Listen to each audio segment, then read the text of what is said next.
31-10 is the final. Michigan dominates Washington, Sam. We went into this game wondering how Michigan would handle itself against that, that Washington team that just lost to Montana last week. And then Michigan really asserted itself early. The offensive line was physical.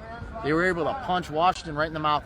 It seemed like 5 yards every carry. Hassan Haskins, Blake Corum, and then Blake gets that big run, sort of opens it up for Michigan with the 67-yarder, and Michigan's pretty much dominated rushing from there. Not much passing, but it was definitely an impressive performance there. Yeah, when you can line up for the second straight week and to the tune of 330 plus yards again, and that drive, I want to say it was the opening drive of the third quarter. One of those drives is, I think it was 8 straight runs, and yep. 5 of them were staple run plays, like 3 split zones, 2 counters.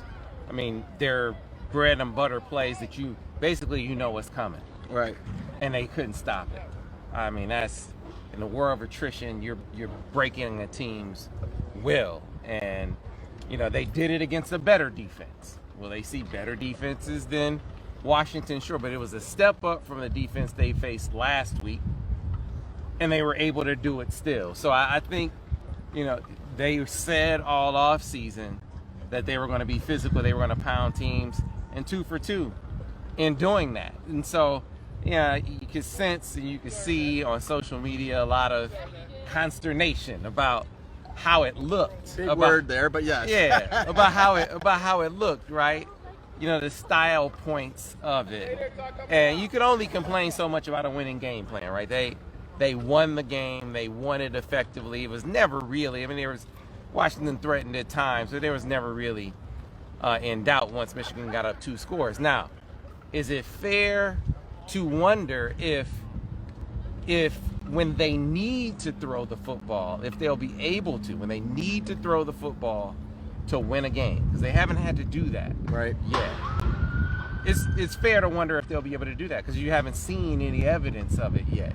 We had the same questions about their running game. Until you see them do it, it's fair to question, but you got to temper that. It was a winning game plan, and when you go 2 and 4 in a season, you have a miserable season like last year, you don't complain about victory. So enjoy the victory, celebrate the victory, wonder can they throw the football if they have to, and wait to see if they can pass that test when that test appears. Yeah, we'll have to see if they can do that next week against Northern Illinois.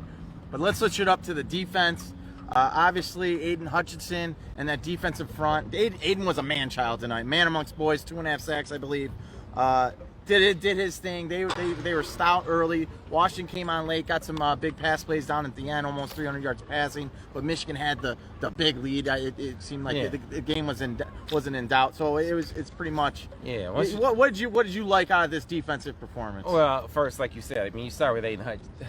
He was unblockable. He made the point that they held the football a little longer, Washington did, and it allowed him to get there. You might recall last week against Western, he was knocking on the door almost there 2 or 3 times, and the quarterback got rid of the ball quicker. So the opportunities were greater, but man, there was one sack where it was all effort.